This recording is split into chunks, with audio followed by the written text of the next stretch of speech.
Banswara news channel पर आज professor Manilal Garasia और आप है गांधी दर्शन लेखक भारत जोशी का, आप दोनों का स्वागत है। नमस्कार। तो क्या फिर बीटीपी एवं बीएपी के बाद कोई राजनीतिक दल बनेगा या बना रहे हैं क्या? ऐसा है कि बीटीपी के बाद, बीटीपी और बाप के बाद में नया राजनीतिक दल जो है वो बन सकता है और उसी के साथ में इस क्षेत्र में सर्व समाजों के लोग जो रहते हैं उन सबकी भी किसी प्रकार की मांगे होगी तो उनसे भी तालमेल बिठा करके सब मिल करके और सामाजिक समरसता को जिंदा रखते हुए हम यहाँ पर काम करने में विश्वास रख रहे हैं और निकट भविष्य में सबके साथ मिल करके नए मोर्चे का गठन भी किया जाएगा, लेकिन वो मोर्चा राजनीतिक न होकर के और सामाजिक होगा और समाज के मुद्दों पर हम संघर्ष करेंगे। अच्छा, वो राजनीतिक नहीं होगा? नहीं, राजनीतिक नहीं होगा। अच्छा, अभी आप मतलब किसके साथ है, मतलब बीटीपी में हैं या फिर सिर्फ समाज सेवा ही कर रहे हैं? ऐसा है कि मैं भारत आदिवासी पार्टी के साथ मैं था, भारत आदिवासी पार्टी का मैं फाउंडर हूँ जी। अच्छा, अभी भी? हाँ, फाउंडर मैं ही फाउंडर हूँ। मैंने ही भारत आदिवासी पार्टी जो है वो बनाई जी। और भारत आदिवासी पार्टी में कुछ हमारे जो साथी थे उनके अंदर स्वार्थ की भावना पैदा हुई और वो इस क्षेत्र में अति जातिवाद को बढ़ावा देने लग गए और जो आदिवासियों के हित के, आदिवासियों की भलाई के जो मुद्दे हैं उन मुद्दों की तरफ उनका फोकस जो है वो कम हो गया और कुछ राजनीतिक पार्टियों के साथ तालमेल बैठाना या उनके साथ समझौता करके चलने में वे ज्यादा ही विश्वास करने लग गए। आपने बाप पार्टी में भी आप हैं या बाप पार्टी भारत आदिवासी पार्टी को छोड़ दी है? मैं भारत आदिवासी पार्टी को पूरी तरह से छोड़ चुका हूं जी।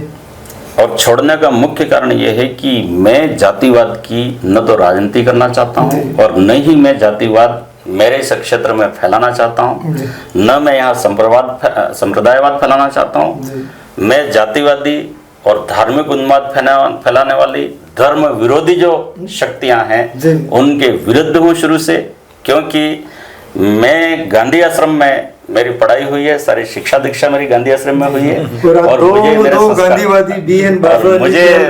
मेरे संस्कार जो है वो इजाजत नहीं देते कि मैं जातिवाद फैलाऊं। इस वजह से मैंने भारत आदिवासी पार्टी को छोड़ दिया है और भविष्य में अगर मैं कोई राजनीतिक पार्टी में जाता भी हूं तो मैं कोई ऐसी पार्टी को पसंद करूंगा जो पार्टी समन्वयवादी हो, सबको साथ में लेके चले ऐसी हो। और अगर कोई ऐसी पार्टी नहीं होगी तो नया मोर्चा भी हम खड़ा करेंगे तो सबको साथ में लेकर के चलने वाला मोर्चा जो है वो खड़ा करेंगे। संभावना है?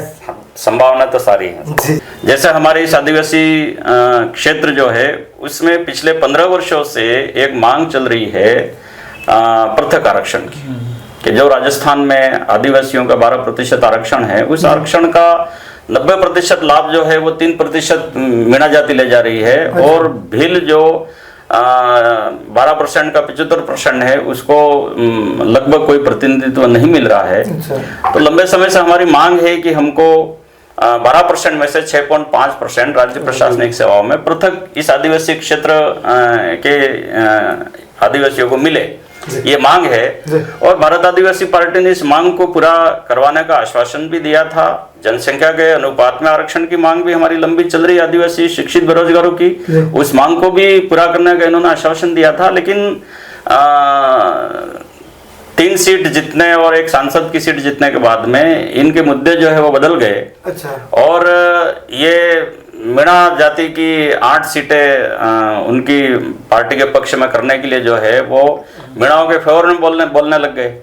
तो क्या हुआ कि आदिवासी क्षेत्र भिलों को केंद्र में रख करके पार्टी बनती है और भिलों की जो मूलभूत आवश्यकता है उन पर ही काम नहीं करे और केवल राजनीति ही करे, तो फिर ऐसी पार्टी में रहना मैंने उचित नहीं समझा और मैं पार्टी से अलग हुआ। और अलग होकर के मैंने भी आरक्षण मंच के साथ जुड़ करके और जामुखंड मुक्ति मोर्चा नाम का एक संगठन जो है वो हमारा प्रस्तावित है और उसके नाम से हम प्रस्तावित है, बिल्कुल प्रस्तावित है।